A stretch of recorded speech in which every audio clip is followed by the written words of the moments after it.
Good evening and welcome to Business Brief here on TV3. My name is Michael Obodu. Let's check out summaries of some other business stories making the headlines today.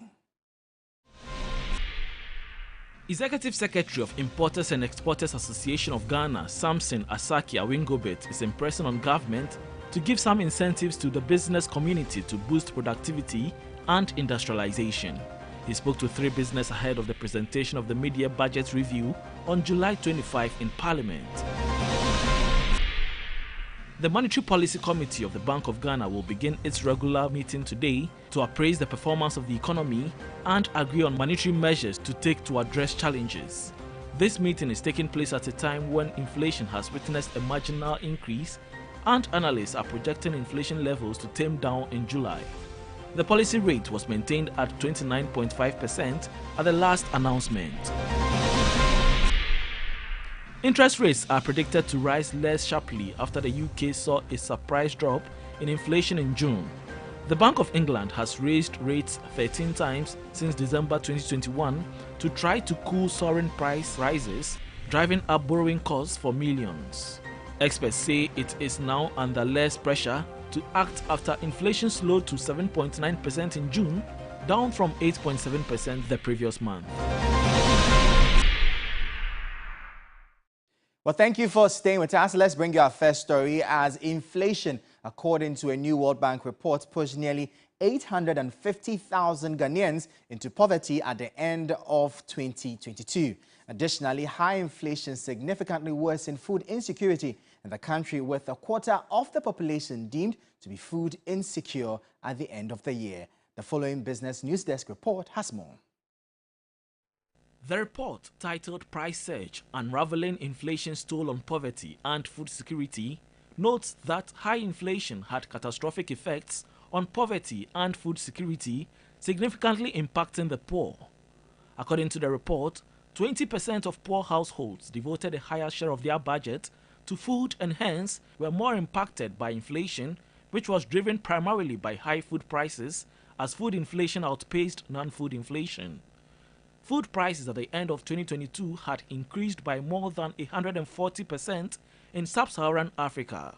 In Ghana, food inflation for June 2023 exceeded a national average of 42.5%, standing at 54.2%, whereas last month's food inflation was 51.8%. Non-food inflation was 33.4%, with last month's non-food inflation being 34.6%. Per the World Bank report, food insecurity, which is currently at a crisis and emergency level, is expected to remain elevated through mid-2023.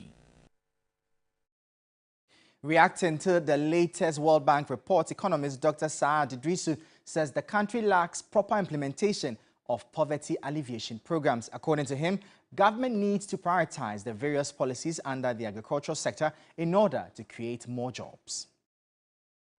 It tells you that our driving factor, or what is causing Ghana's inflation itself, is largely due to food inflation. We haven't been able to produce enough to feed the economy. That is why a lot of, or a chunk of our food in the country are all imported. That is where we have to come and solve. And again, you could tie this report to the UNDP multidimensional poverty report. It talks of nutrition, which has an element of food too. So we have to come back to agriculture. No economy can develop without actually feeding itself. You can't let people feed you and you want to make impact. We have to look at our policies that we put in place.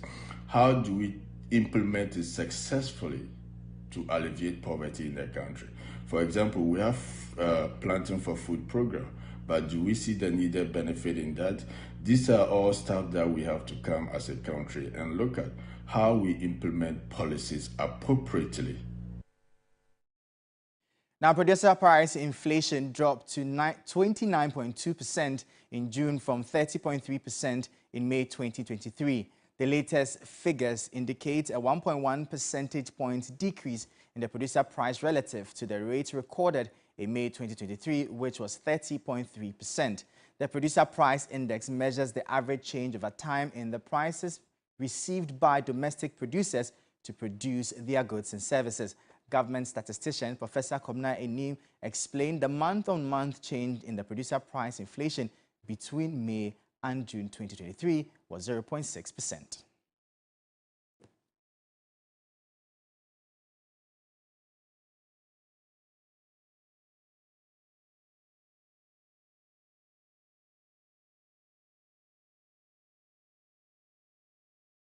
So let's look at some key indicators that have gone up as part of the inflation, producer price inflation. Now, as you can see here, for construction, the price it dropped by 31.3% from 32.5% in May. The services sector dropped from 17.6%. Dropped to 17.6% from 18.1% in May. The electricity and gas sector went up to 70.6% from 51.8%. Transportation and storage went down to 49.2% from 49.2%.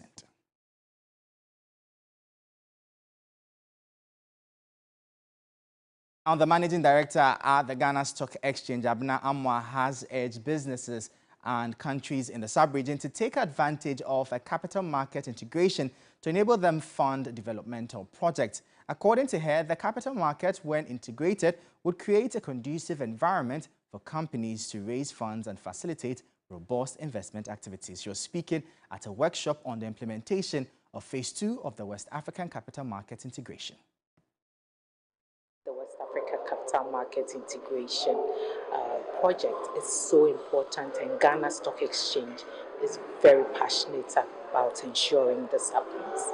The Ghana market is one of the significant markets in Africa. In Ghana, we have 3 markets. Our biggest market is our Ghana fixed income market. Other countries from Africa are coming here to learn about our market. Our equity market has a market capitalization of about 65 billion Ghana cedis, or about 11% of Ghana's GDP.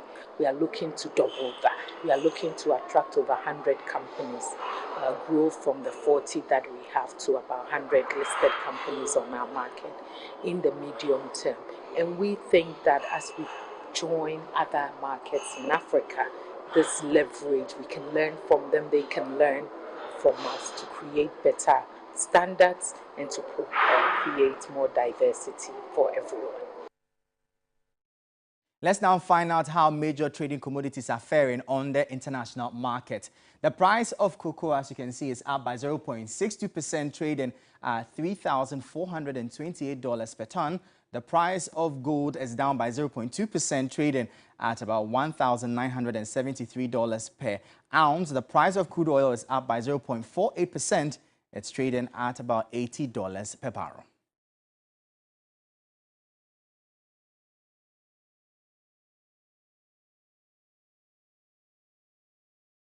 Now, from the commodities market, let's go to the currency market now and find out how major trading currencies are faring.